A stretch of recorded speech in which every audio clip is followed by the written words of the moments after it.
Okay, so we have started the imperative sentence. ठीक आहे. So what is the imperative sentence? Okay, so the sentence that starts with V1 म्हणजे root form of the verb. ठीक आहे, त्याला आपण म्हणतो first form of the verb. त्यापासून जो वाक्य सुरू होतो ना त्याला आपण म्हणतो इम्परेटिव्ह सेंटेन्स. ठीक आहे, आपण असर्टिव्ह सेंटेन्स बघितलाय, इंट्रॉगेटिव्ह बघितलाय. सो आज आपण बघू इम्परेटिव्ह सेंटेन्सचं पॅसिव्ह व्हॉइस. ओके, बट आपण काय बघत आहोत रे, पॅसिव्ह व्हॉइस. ठीक आहे, हा एक लास्ट लेक्चर आहे पॅसिव्ह व्हॉइसचं आणि इथे आपला पॅसिव्ह व्हॉइस आज संपेल. ओके, सो इम्परेटिव्ह सेंटेन्सचं काम काय, ऑर्डर दाखवणे, कमांड किंवा रिक्वेस्ट दाखवणे. Okay, and the sentence always starts with the V1. ठीक आहे, for example bring the glass of water. ठीक आहे, हे सेंटेन्स आहे, हे आहे इम्परेटिव्ह सेंटेन्स. ठीक आहे, कसं ओळखलं, स्टार्ट्स विथ द V1 है ना. Bring is a V1, bring brought that you have to remember this. So bring काय रे, V1 आहे आणि जे वाक्य V1 पासून सुरू होतो त्याला आपण म्हणतो imperative sentence. Right, and what is the use for that, to show the order, command और रिक्वेस्ट. ऑर्डर देतं कोणीतरी, ऑर्डर देतं की जा बा आणि एक ग्लास पाणी घेऊन ये, bring the glass of water. Right, तर याचा आपल्याला पॅसिव्ह व्हॉइस करायचा आहे. असे आपण 2-3 उदाहरण घेऊन घेऊ. फॉर एक्झाम्पल की निगेटिव्ह पण येते, जसं की डोंट प्ले द क्रिकेट किंवा अ क्रिकेट आहे ना.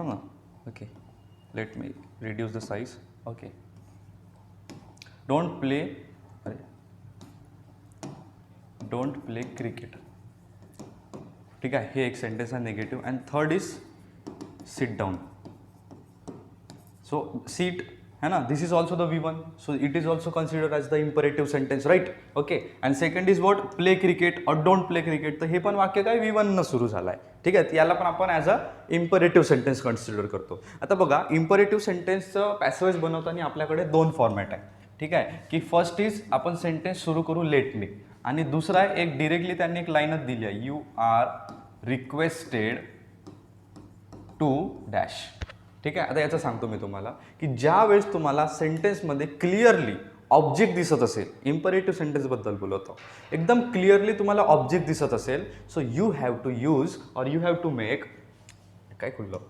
Okay, so whenever you are seeing clearly object, जसं की हे बघा, द ग्लास ऑफ वॉटर आहे ना ऑब्जेक्ट, क्रिकेट है ना, क्लिअरली ऑब्जेक्ट दिसत असेल, तेव्हा तुम्हाला काय करायचं आहे, पॅसिव्ह व्हॉइस तुम्हाला बनवताना you have to use late.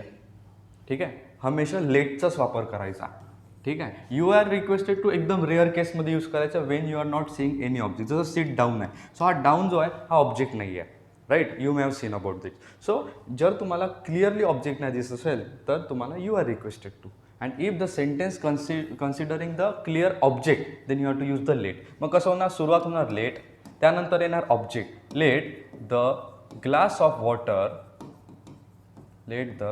Water, then you have to use extra helping verb, that is be, and after that V3 brought, full stop. झालं पॅसिव्ह व्हॉइस. समजलं कसं करायचं आहे. सुरुवात होणार तुमची लेटपासनं, आणि लेट नंतर लगेच आला पाहिजे object. Okay, and then extra helping verb and then V3. This is how you have to make. Don't play the cricket. ठीक आहे, दुसरा चेंज करतो मी. ठीक आहे, डोंट प्ले क्रिकेट. आता हे निगेटिव्ह आहे, हे तसंच करायचं, लेट क्रिकेट. आता निगेटिव्ह असल्यामुळे आपण काय करू, नॉट बी प्लेड. आलं लक्षात. ठीक आहे, असं करायचं की लेटपासून सुरुवात, मग ऑब्जेक्ट, आणि निगेटिव्ह असल्यामुळे मी नॉट वापरलं, मग बी आणि मग V3. ठीक आहे, नाव सिट डाऊन. तर हा डाऊन ऑब्जेक्ट नाही आहे है ना, मग आपण काय करू, लेटने हे वाक्य तयार होऊ शकत नाही, मग आपण यूज करू यू आर रिक्वेस्टेड टू. बघा, हे एकदम सोपी आहे, you are requested to sit down. बस झालं है ना. हे लाईन यूज करायची आणि नंतर सिट डाऊन, जे वाक्य दिलं आहे ते. And this is how you can make the passive voice. तर इथे आज आपण पॅसिव्ह व्हॉइस एंड करूया. ठीक आहे, 1-2 मी उदाहरण घेतो, मिक्स उदाहरण घेतो. ठीक आहे, जसं की आता फर्स्ट सेंटेन्स आहे की Sita loves Ram, full stop. Second, why did he complain? Okay, why did he, negative बनवू आपण, why did he not bring the book, है ना, ब्रिंग द बुक, हे एक सेंटेन्स आहे.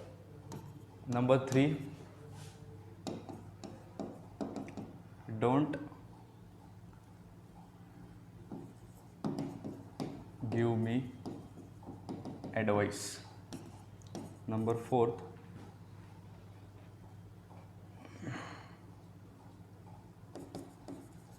Has he done my work. ठीक आहे, चारही वेगवेगळे प्रकारचे वाक्य मी इथं दिले आहे. ठीक आहे, question mark is important. So first is what, Sita loves Rama. Okay. So बघा, सब्जेक्टपासून सुरुवात आहे, म्हणजे असर्टिव्ह सेंटेन्स आहे. आता याचं आपल्याला पॅसिव्हाइज करायचं आहे. फर्स्ट रूल इज व्हॉट, की सर्च फॉर द ऑब्जेक्ट. मिळाला ऑब्जेक्ट, ठीक आहे, पेन चेंज करतो मी, तुम्हाला समजलं पाहिजे म्हणून. ठीक आहे, मिळाला ऑब्जेक्ट आपल्याला, राम इज द ऑब्जेक्ट. तर ऑब्जेक्ट कुठे येणार, सुरुवातीला. Okay, Rama. Now which tense is this, loves. This is the simple present tense. आणि मी बोललो की जर तुम्हाला सिम्पल प्रेझेंट टेन्स दिसला तर पॅसिव्ह व्हॉइस बनवताना काय करू आपण, सिम्पल प्रेझेंट टेन्समध्ये ॲम, इज, आर आणि मग घेऊ आपण V3.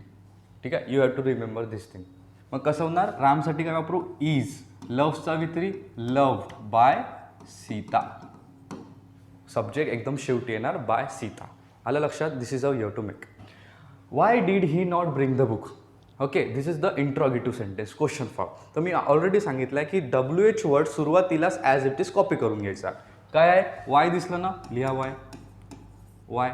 नेक्स्ट काय, हेल्पिंग वर्ब त्यांनी डीड वापरला, because it is the active voice. आता डीड दिसला म्हणजे कुठला टेन्स आहे रे, सिम्पल पास्ट टेन्स. ठीक आहे, सिम्पल पास्ट टेन्स. कसा ओळखला, डीडनं. ठीक आहे, आणि तसंच आपण सिम्पल प्रेझेंट टेन्स कसा ओळखू शकतो, डू किंवा डजनी. आलं लक्षात. डू आणि डज दिसला म्हणजेच तो काय रे, सिम्पल प्रेझेंट टेन्स. आणि डीड असेल म्हणजेच तो काय रे, सिम्पल पास्ट टेन्स आहे. मग सिम्पल पास्ट टेन्स जर दिसला काय यूज करतो आपण, वॉज, वर प्लस V3.